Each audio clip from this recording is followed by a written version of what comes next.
Daniel, you have a quote. You said to me, "We don't live in the same world, not even in the same room." Explain what you mean.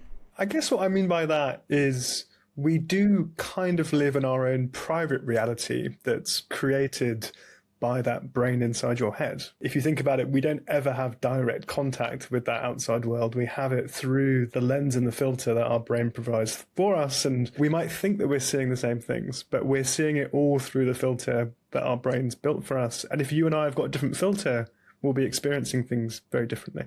Okay, so do you have a concrete example you can give me? I think it comes most vividly when you think about ways that your kind of brain trips you up when you're thinking you're perceiving the world and you suddenly discover that it's not the way that you thought it was. Some of my favorite examples of this really come from hearing. So you think you hear the lyrics of a familiar song, but then you discover all of a sudden that you've actually been mishearing it for years or decades. So, people who think that Jimi Hendrix sings, "Excuse me while I kiss this guy," or people who think that Bob Dylan says, "The ants are my friends," and they're blowing in the wind. What's sort of happening there is you're realizing that you're never really hearing the words that are coming out of the singer's mouth. What you're hearing is your brain's interpretation, this kind of theory and hypothesis about what's kind of being presented to you.